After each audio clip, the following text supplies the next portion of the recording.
தமிழ் திரைப்பட உலகின் தலைசிறந்த இயக்குனர், நடிகர், திரைக்கதை ஆசிரியர் மற்றும் வசனகர்த்தாவாக ரசிகர்களின் இதயத்தில் அழியாத இடத்தை பிடித்திருந்த பாக்யராஜ் மாரடைப்பு காரணமாக உயிரிழந்தார் என்ற செய்தி ஒட்டுமொத்த திரையுலகையும் ஆழ்ந்த சோகத்தில் ஆழ்த்தியுள்ளது.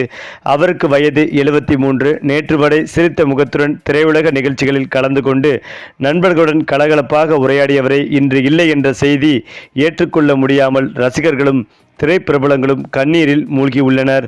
பல தசாப்தங்களாக தமிழ் சினிமாவில் தனக்கென ஒரு தனித்துவமான பாணியை உருவாக்கிய பாக்யராஜ் அவர்கள் வெறும் இயக்குனராகவோ நடிகராகவோ மட்டுமில்லாமல் தமிழ் திரைக்கதை உலகையே மாற்றிய படைப்பாளியாக கருதப்படுகிறார்.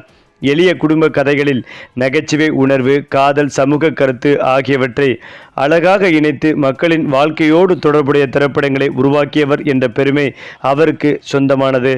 அதனால்தான் ரசிகர்கள் மட்டுமில்லாமல் திரையுலகமே அவரை திரைக்கதை மன்னன், திரைக்கதை வித்துவான் என்று அன்புடன் அழைத்து வந்தது. பாக்யராஜின் மறைவு செய்தி வெளியானதும் சமூக வலைதளங்களில் அவருடைய கடைசி பொது நிகழ்ச்சி குறித்த புகைப்படங்களும் வீடியோக்களும் வேகமாக பரவி வருகின்றன. அண்மையில் நடைபெற்ற நடிகை குஷ்புவின் மகள் அவந்திகாவின் திருமண வரவேற்பு நிகழ்ச்சியில் அவர் கலந்து கொண்ட காட்சிகள் தற்போது அனைவரையும் நிகழ்ச்சியில் ஆழ்த்தியுள்ளன. அந்த நிகழ்ச்சியில் பட்டு சட்டை, பட்டு வேட்டி அணிந்து வழக்கம் போல புன்னகையுடன் அனைவரையும் சந்தித்த அவர் நடிகர்கள் சிரஞ்சீவி, வெங்கடேஷ், குஷ்பு உள்ளிட்ட பலருடன் மகிழ்ச்சியாக உரையாடியிருந்தார். மணமக்களை மனதார வாழ்த்தி அங்கிருந்த ஒவ்வொருவருடனும் அன்பாக பேசிய பாக்யராஜை பார்த்தவர்கள் சில நாட்களில் இப்படிப்பட்ட துயர செய்தி வெளியாகும் என்று யாரும் எதிர்பார்க்கவில்லை. அந்த நிகழ்ச்சிகளில் அவர் எடுத்துக்கொண்ட புகைப்படங்களும் ரசிகர்களுடன் பகிர்ந்த சிரிப்பும் இன்று பலரின் கண்களில் கண்ணீரை வரவழைத்து வருகிறது. திரையுலகில் மூத்த கலைஞர்களுக்கும் புதிதாக அறிமுகமாகும் இளம் கலைஞர்களுக்கும் சமமான அன்பை காட்டியவராக பாக்யராஜ் அறியப்பட்டார். எந்த சிறிய திரைப்படத்தின் இசை வெளியீட்டு விழாவாக இருந்தாலும், வெற்றி விழாவாக இருந்தாலும், புதிய இயக்குனரின் அறிமுக நிகழ்ச்சியாக இருந்தாலும் அழைப்பு வந்தால் முடிந்தவரை நேரில் சென்று வாழ்த்து தெரிவிப்பதை அவர் தன்னுடைய கடமையாகவே கருதி வந்தார். அந்த ஒரு வருகை கூட புதிய படக்குழுவினருக்கு மிகப்பெரிய ஊக்கமாக அமைந்ததாக பல இளம் இயக்குநர்களும் தயாரிப்பாளர்களும் பலமுறை கூறியுள்ளனர். சினிமா என்பது பெரிய நட்சத்திரங்களின் உலகம் மட்டுமல்ல, புதிய திறமைகளின் கனவுகளும் நிறைவேறும் இடம் என்பதில் உறுதியான நம்பிக்கை கொண்டிருந்தார் பாக்யராஜ். அதனால்தான் எந்தவித பாகுபாடும் இல்லாமல் புதிய கலைஞர்களை ஊக்குவித்து அவர்களின் முயற்சிகளை பாராட்டி வந்தார். அவர் இல்லாத நிலையில் அந்த மேடைகளில் இனி அவருடைய புன்னகை முகத்தை பார்க்க முடியாது என்ற உணர்வு திரையுலகினரை வேதனையில் ஆழ்த்தி உள்ளது. பாக்யராஜின் மறைவு தமிழ் சினிமாவிற்கு இரட்டை இழப்பாக கருதப்படுகிறது. சமீபத்தில் இயக்குனர் இமயம் பாரதிராஜ் மறைந்த செய்தியில் இருந்து இன்னும் முழுமையாக மீளாத திரையுலகம் தற்போது அவரது முக்கிய சீடர்களில் ஒருவராக திகழ்ந்த பாக்யராஜையும் இழந்துள்ளது.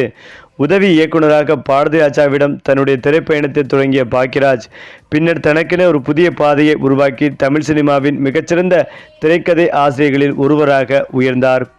ரசிகர்கள் பலரும் சமூக வலைதளங்களில் பாரதிராஜாவை தொடர்ந்து அவருடைய படைப்பு புள்ளியின் முக்கிய தூணாக இருந்த பாக்யராஜும் நம்மை விட்டு பிரிந்து விட்டார் என்று வேதனையுடன் பதிவிட்டு வருகின்றனர். குறிப்பாக அந்த 7 நாட்கள் போன்ற காலத்தால் அழியாத திரைப்படங்களை நினைவு கூர்ந்து அந்த 7 நாட்களின் ஆன்மாவும் இன்று நம்மை விட்டு பிரிந்து விட்டது என்று ரசிகர்கள் உணர்ச்சிகரமான கருத்துக்களை பகிர்ந்தும் வருகின்றனர். கிடைத்த தகவலின்படி கோவாவில் நடைபெற்ற திருமண நிகழ்ச்சியில் பங்கேற்றுவிட்டு சென்னை திரும்பிய பாக்யராஜுக்கு திடீரென உடல்நலக்குறைவு ஏற்பட்டதாக கூறப்படுகிறது. இதற்கு பிறகுதான் உடனடியாக சென்னை கிரீம் சாலையில் உள்ள அப்போலோ மருத்துவமனைக்கு அழைத்து செல்லப்பட்டார். மருத்துவர்கள் தீவிர சிகிச்சை அளித்த போதிலும் மாரடைப்பு காரணமாக அவருடைய உயிரை காப்பாற்ற முடியவில்லை என்ற தகவல் வெளியாகி உள்ளது. இந்த செய்தி உறவினர்கள், நண்பர்கள் மற்றும் திரையுலகினருக்கு பெரும் அதிர்ச்சியை ஏற்படுத்தி உள்ளது. தமிழ் சினிமாவின் பொற்கால இயக்குநர்களில் ஒருவராக போற்றப்படும் பாக்யராஜ் சுவரில்லாத சித்திரங்கள், அந்த 7 நாட்கள், முந்தானை முடிச்சு, இன்று போய் நாளை வா, சின்ன வீடு, டார்லிங் டார்லிங், வேட்டியை மடிச்சு கட்டு உள்ளிட்ட பல வெற்றி திரைப்படங்களை வழங்கியுள்ளார் பாக்யராஜ். குடும்ப கதைகளை நகைச்சுவுடன் சொல்லும் அவருடைய பாணி இன்றளவும் பல இயக்குநர்களுக்கு முன்மாதிரியாக உள்ளது. அவருடைய திரைக்கதை அமைப்பு, வசன எழுத்து, கதாபாத்திர வடிவமைப்பு ஆகியவற்றை முன்னாள் முதலமைச்சரும் நடிகருமான எம்ஜிஆர் பாராட்டியதாக திரையுலகில் அடிக்கடி குறிப்பிடப்பட்டும் வந்தது. திரைக்கதை வித்துவான் என்ற பாராட்டு பாக்கியராஜின் திறமைக்கு கிடைத்த மிகப்பெரிய அங்கீகாரங்களில் ஒன்றாகவும் கருதப்படுகிறது. இன்று அவர் நம்முடைய இல்லாவிட்டாலும் அவர் எழுதிய கதைகள், உருவாக்கிய கதாபாத்திரங்கள், சிரிக்க வைத்த நகைச்சுவை காட்சிகள், சிந்திக்க வைத்த வசனங்கள், தமிழ் சினிமாவுக்கு வழங்கிய திரைக்கதை மரபு ஆகியவை என்றும் அழியாது. புதிய தலைமுறை இயக்குநர்களுக்கு அவர் ஒரு பாடமாகவும், ரசிகர்களுக்கு அவர் ஒரு இனிய நினைவாகவும் என்றும் வாழ்வார். ஒரு சிறந்த கலைஞரை மட்டுமல்ல, எளிமையான மனிதரையும் புதிய திறமைகளை ஊக்குவித்த வழிகாட்டிகளையும் தமிழ் திரையுலகம் இழந்துள்ளது. பாக்கியராஜின் மறைவு ஒரு காலத்தின் முடிவாக இருந்தாலும் அவர் படைத்த கலை உலகம் தலைமுறைகள் கடந்தும் ரசிகர்களின் நினைவில் நிலைத்திருக்கும். அவருடைய புன்னகையும் மனிதநேயமும் திரைக்குதை மேயாக அவர் உருவாக்கிய பாரம்பரியமும் தமிழ் சினிமா வரலாற்றில் என்றென்றும் அழியாத தடமாகவே தொடரும். தமிழ் திரைப்பட உலகின் தலைசிறந்த இயக்குனர், நடிகர், திரைக்கதை ஆசிரியர் மற்றும் வசனகர்த்தாவாக ரசிகர்களின் இதயத்தில் அழியாத இடத்தை பிடித்திருந்த கே. பாக்கியராஜ் மாரடைப்பு காரணமாக உயிரிழந்தார் என்ற செய்தி ஒட்டுமொத்த திரையுலகத்தையும் ஆழ்ந்த சோகத்தில் ஆழ்த்தி உள்ளது. அவருக்கு வயது 73.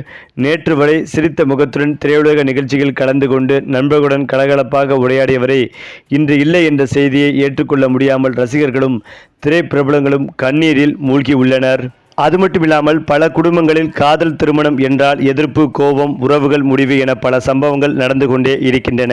திரைப்படங்களில் காதலுக்கு ஆதரவு கொடுத்து வசனம் எழுதும் பலரும் நிஜ வாழ்க்கையில் தங்கள் பிள்ளைகளின் காதலை ஏற்றுக்கொள்ள தயங்கும் சூழல் இருந்தது.